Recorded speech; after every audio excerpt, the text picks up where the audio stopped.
Welcome दोस्तों। हर किसी ने कभी न कभी ट्रेन में सफ़र ज़रूर किया होगा। क्या हो अगर वो ट्रेन किसी स्टेशन पे रुके ही ना, और अगर रुक गई तो सबकी मौत तय है। तो आज की हमारी कहानी भी कुछ ऐसी ही है। मूवी की शुरुआत में हमें जापान की एक बुलेट ट्रेन दिखाई जाती है जिसका नाम हायाबुसा 60 होता है, जो कि आज पहली बार चलने वाली थी। इसलिए कई सारे लोग उससे देखने और उसमें सफ़र करने के लिए आए थे। ट्रेन के चीफ कंडक्टर सारे स्टूडेंट को ट्रेन के बारे में काफ़ी सारी बातें बताते हैं, जैसे कि उसकी स्पीड 410 किलोमीटर प्रति घंटा है और इसके कई सारे सिक्योरिटी सिस्टम्स हैं। और वो सारे स्टूडेंट ट्रेन में सफ़र करने के लिए काफ़ी एक्साइटेड होते हैं। और चीफ कंडक्टर को उसके जूनियर कंडक्टर मिलते हैं जो कि आज ट्रेन में साथ सफ़र करने वाले थे। एक एक करके सारे पैसेंजर ट्रेन में चढ़ने लगते हैं, जिसमें कुछ वीआईपी होते हैं और एक राइटर भी। ट्रेन शुरू होती है और वो सब नई ट्रेन के सफ़र के मज़े लेने लगते हैं। तभी कंट्रोल रूम में एक अनजान व्यक्ति की कॉल आती है जो कि उनके स्टाफ से कहता है कि उसने ट्रेन में बम लगा दिया है और अगर उसे वो 100 किलोमीटर प्रति घंटा की कम की स्पीड से चलाएंगे तो वो फट जाएगा।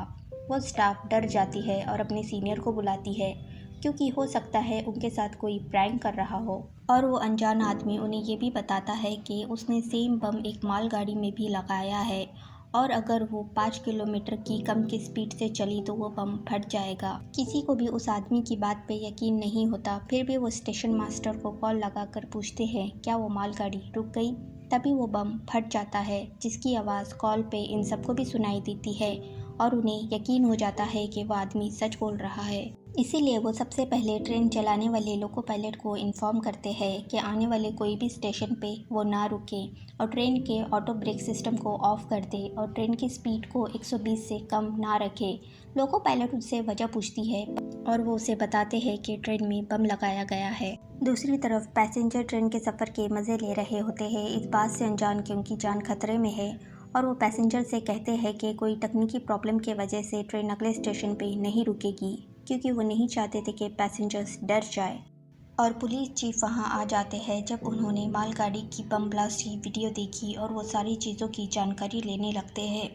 और वो लोको पायलट से कहते हैं कि ट्रेन की स्पीड वो 120 तक ही रखे ताकि वो वाइब्रेशन से फट ना जाए, और जब ट्रेन स्टेशन पे पहुंचने वाली होती है तो वो दूसरी ट्रेन को वहां से दूर कर देते हैं। और हेड ऑफिस पे उस अनजान आदमी की कॉल आती है और इस बार चीफ खुद उससे बात करते हैं ताकि वो उसे पूछ सके कि वो चाहता क्या है। तो वो आदमी सीधा डिमांड करता है कि उसे 100 मिलियन येन चाहिए। अगर वो उसे पैसे ट्रांसफ़र कर देंगे तो वो बम को डिफ्यूज़ कर देगा, नहीं तो ट्रेन चलते ही रहेगी। और उतने में वहाँ प्राइम मिनिस्टर का आदमी आता है। ट्रेन में बम लगा है ये बात सुनते ही प्राइम मिनिस्टर अपने आदमी को वहाँ भेजते हैं ताकि वो इस मैटर को सॉल्व कर सके। और वो सबको इन्फॉर्म करता है कि वो उस आदमी से कोई भी तरीके का समझौता नहीं करेंगे। इसीलिए वो लोको पायलट और सारे पैसेंजर को सबको सच बताने के लिए बोलता है और एक कंडक्टर ट्रेन में सारे पैसेंजर को बताता है कि ट्रेन में बम लगा हुआ है, पर उन्हें डरने की ज़रूरत नहीं, वो जल्दी इस ट्रेन को रोक लेंगे। पर ये सुन के ट्रेन में अफरा तफरी मच जाती है और सारे पैसेंजर्स के घर वाले उन्हें कॉल करने लगते हैं और ये बात आग की तरफ फैल जाती है। धीरे धीरे वो लोग पैनिक करने लगते हैं, खास तौर पर वो स्टूडेंट, पर तकाची उन्हें शांत करता है और वो पॉलिटिशियन अपने अपोजिट पार्टी की बुराई करने लगती है। सारे लोग उसे चिल्लाने लगते हैं कि सबकी जान पे बनाई है और वो अपनी कुर्सी के बारे में सोच रही है। और दूसरी तरफ चीफ सिक्योरिटी ऑफ जापान एक कॉन्फ्रेंस मीटिंग रखते हैं और वो सबसे कहते हैं कि वो किसी भी आतंकवादी से कोई समझौता नहीं करेंगे और कोशिश करेंगे कि उन सारे लोगों की जान जल्द से जल्द बचा ले। और ये चीज़ वो आदमी देख लेता है और कहता है कि तुम लोगों ने पैसों के बारे में क्यों नहीं बताया, और वो आदमी इंटरनेट पे ये बात बता देता। और ये खबर सुन के सारे पैसेंजर डर जाते हैं कि वो इतने सारे पैसे कहाँ से लाएंगे। एक और मुसीबत उनके सर आ जाती है। मैनेजर सबको बताता है कि जिस पे हायाबुसा चल रही है उसी लाइन के आगे एक ख़राब ट्रेन खड़ी है और दूसरी लाइन पे एक दूसरी तरफ से एक ट्रेन आ रही है, और उन्होंने टाइम से पहले लाइन चेंज नहीं की तो दोनों ट्रेन टकरा सकते हैं और हादसा हो सकता है। तभी कसाकी एक आइडिया देता है। वो लोको पायलट को कॉल करता है और उससे ट्रेन की स्पीड 105 किलोमीटर करने बोलता है और जो सामने से ट्रेन आ रही होती है उसकी स्पीड 310 करने बोलता है। पर कुछ खास बात नहीं बनती तो वो 102 करने बोलता है। पर पायलट से गलती हो जाती है और वो 102 की जगह 101 कर देती है। पर इस छोटी सी गलती के वजह से दोनों ट्रेन आपस में टकरा जाती है, पर उन्हें ज़्यादा कोई नुकसान नहीं होता और लाइन चेंज हो जाती है। पर सारे पैसेंजर को एक ज़ोरदार झटका लगता है। और इस बीच वो राइटर सबका फ़ायदा उठाना सोचता है और सबसे कहता है कि उसने एक वेबसाइट बनाई है और सब उस पे पैसे डोनेट करें, जिससे हम उस आदमी को पैसे देके अपनी जान बचा लेंगे। और उसकी वीडियो वायरल हो जाती है और वहाँ जितने भी सारे लोग बैठे हैं वो पैसे डोनेट करने लगते हैं और सारे लोग अपने वीडियो बनाने लगते हैं और पोस्ट करने लगते हैं। तो सोशल मीडिया पे बवाल मच जाता है और सरकार बीच में आकर कहती है कि वो कोई भी समझौता नहीं करेंगे और जल्द से जल्द उन लोगों की जान बचा लेंगे और उस वेबसाइट को भी बंद कर देंगे। और इस बीच हमें दिखाया जाता है कि 1975 में भी सेम ऐसा ही हादसा हुआ था, जिसमें पहले एक मालगाड़ी को उड़ाया गया था और पैसे मांगे गए थे जो कि दे दिए गए थे। पर उस वक्त की रकम में और आज की रकम में ज़मीन आसमान का फ़र्क होता है और ऐसे ही बार बार करने से लोग आगे भी ऐसे ही हरकतें करेंगे। इसीलिए सरकार समझौता करने के लिए तैयार नहीं है और वो वेबसाइट भी बंद कर देते हैं। पर वो राइटर अब न्यूज़ में फेमस हो जाता है और बोलता है कि उसने ये वेबसाइट लोगों की जान बचाने के लिए बनाई थी, पर सरकार ऐसा नहीं चाहती। पर पैसेंजर में कुछ लोगों की लड़ाई हो जाती है क्योंकि एक आदमी उसमें अपना चेहरा नहीं दिखा रहा था, तो उन लोगों को लगता है कि ये वही आदमी है जिसने बम लगाया है। तभी तकाशी आके उन्हें रोकता है और उस आदमी को अपने साथ लेकर जाता है। और कंट्रोल रूम में एक नया प्लान बनाया जा रहा होता है। मैनेजर कहता है कि सारे पैसेंजर को एक दूसरी ट्रेन में शिफ्ट करना होगा, जिसके लिए हम हाइबुसा ट्रेन के पिछले वाले कोचेस को अलग करना होगा ताकि हम उसमें नई ट्रेन को जोड़ सकें। और उनके पास कोई और रास्ता नहीं होता, इसीलिए सब हामी भर देते हैं और वो इस प्लान को शुरू करते हैं, जिसके लिए वो एक ट्रेन को हाइबुसा के साइड में भेजते हैं और उसमें एक इंजीनियर को भी भेजते हैं और कंट्रोल रूम के ऑर्डर को फॉलो करते हुए ट्रेन में लगाने वाले ब्रेक को ऑफ कर लेता है। पर इसमें काफ़ी खतरा होता है क्योंकि गलती से ट्रेन रुक गई तो सब मारे जाएंगे, लेकिन वो सब बारीकी से उस वायर को हटा देते हैं जिससे ब्रेक ऑफ हो जाती है और हाइबुसा के पिछले वाले कोचेस अलग कर दिए जाते हैं। और जैसे ही वो अलग हुए कोचेस की स्पीड कम होती है, उसमें ब्लास्ट हो जाता है, जिससे ये बात साबित हो जाती है कि ट्रेन में सच में बॉम्ब लगाया गया था। पर एक नहीं, ये सारे कोचेस में लगाए गए हैं। और इधर रिफ्यूज़ टीम भेजी जाती है, पर यह काम बहुत मुश्किल होता है। पर वो उनके पीछे आते हैं और बहुत ध्यान से बीच में एक रास्ता बनाते हैं और एक एक करके पैसेंजर दूसरे ट्रेन में जाने लगते हैं। पर वहाँ कुछ लड़के आते हैं जो कि ज़ख्मी थे और वो उस आदमी को उसी ट्रेन में रखने के लिए बोलते हैं जिसने उनको मारा था। और उनकी टीचर को एक ख्याल आता है कि एक स्टूडेंट वहीं रह गई है और कुछ लोग भी, तो वो लोग उनको लेने के लिए वापस जाते हैं। और तभी जिस ट्रेन में ये लोग होते हैं उस ट्रेन की स्पीड कम हो जाती है, जिस वजह से रिफ्यूज ट्रेन की टक्कर दूसरे ट्रेन से हो जाती है और एक आदमी जख्मी हो जाता है। ये सब देखकर कंट्रोल रूम वाले परेशान हो जाते हैं क्योंकि वो वापस से ये मिशन नहीं कर सकते।